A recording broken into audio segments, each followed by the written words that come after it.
Welcome to the Intersect Ed podcast, where the stories of public education policy and practice meet. I'm your host, Morgan Smith. Today, we're talking about a big change that's about to wallop Texas school districts. At the end of September, as lawmakers approach an anticipated special session this fall on private school vouchers, about 1 out of every 4 public school campuses will see the letter grade that marks their performance in the state's A through F accountability system drop. In many cases, this will happen despite student achievement at these campuses having gone up. And for high schools, there's an added hit.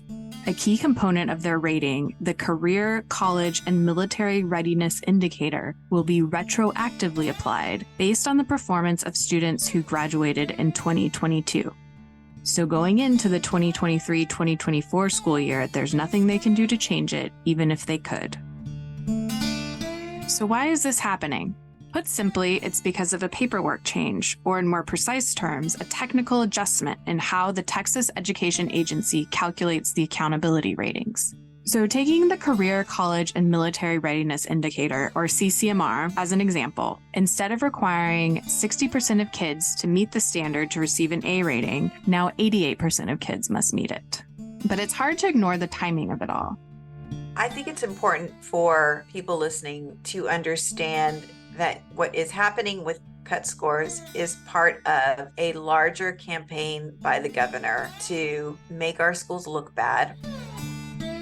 This is State Representative Gina Hinojosa, an Austin Democrat who serves on the House Public Education Committee. The former president of the Austin ISD School Board and a public school parent, Representative Hinojosa has closely followed accountability changes since they were announced this spring. There were efforts to say we had nasty books in the library, we're grooming our kids, our teachers are not teaching curriculum, but they're teaching partisanship, all sorts of allegations that have been launched at our schools that those of us who are in our schools know are not true. All of that is part of a campaign to make our schools look bad so that the answer can be privatization or vouchers or ESAs. And most Texans don't buy that. They are trying to wear us down. And I think we just need to stay strong. It's important to note here that nobody is arguing schools shouldn't strive to make sure more students are prepared for graduation, or that the state shouldn't hold its schools to the highest standards possible. In fact, the state regularly ramps up accountability measures every few years. The problem lies in how the Texas Education Agency is rolling out these new standards. The issue is not the standards. There's nobody in education that I know of that's terribly afraid of accountability. I mean, that's day to day in our lives. Here is Dr. Bobby Ott, the superintendent of Temple ISD, a district of about 8,500 students near Waco. But it's the way that this has gone about, which has been so different. And so there have been people out in the public that have said, well, public schools knew in 2017 and 2018 because there was legislation that said standards were going to change. Absolutely right. And so we fully expected that to happen sometime. It would have happened sooner, but COVID took place, so that didn't happen. But that's not what we're complaining about. What we're complaining about is there's no transition year. And we're also complaining about how drastic the changes are. When you implement changes like this, you typically do it by increments, and you lay it out there is the way you should do it. What Dr. Ott says is true. School districts' new standards would increase after the legislature passed a law making changes to the assessment and accountability system way back in 2017. But what's happening now with the rollout of new standards was not directed by the legislature when they passed that bill. It is an agency-level decision. And to understand how we got to this point, we have to take a trip to the opaque world of agency rulemaking. The legal way to describe it is it's essentially a delegation of legislative authority to the executive branch. You have state agencies like the Texas Education Agency, which is an executive branch agency. The legislature will enact a law and then say, okay, state agency, you go implement it. Rulemaking is when the legislature gives the agency power to fill in the blanks. This is Todd Webster, a government affairs consultant who over the last 3 decades has worked at many different levels of state government, including stints as the interim commissioner and deputy director of the Texas Education Agency. Think of the legislature as directing the state agency to bake a cake. They tell them, hey, we want the cake to be of a certain type and variety, and we want it to look like this. The agency, it would then come up with what the ingredients are and how you put them together and what temperature you have to bake the cake at. It takes sort of the basic direction that the legislature made or gave, and it has to fill in all the blanks so they can make it happen. Because the legislative process is one where I think coming up with all those details when you have that many people so figuratively in the room trying to figure out how to put all that together, it's almost impossible to come up with every scenario and every detail and to think about everything in that environment. Over the last 10 years, Todd Webster and other state government insiders say they've seen two things happen. The executive branch has slowly consolidated power at the agency level, and the legislature has delegated more of the details of lawmaking to agency decisions. So when it comes to assessment and accountability, at least over the past 4 legislative sessions, we have seen bills that were signed by the governor, made it through both houses, signed by the governor. And in TEA's rulemaking, the rulemaking did not align with the legislative intent of the bill. And when that happens, I've learned there is no redress for the legislators. Even if they wanted to go back or speak to TEA and say, hey, that's not what we intended. Remember, in the bill language, it says TEA has rulemaking authority. I think, to me, trying to implement and trying to help districts understand the legislative process and the rulemaking process, it's difficult to explain when that happens. Dee Carney is a former middle school math teacher and longtime school administrative leader who is now an assessment and accountability policy consultant.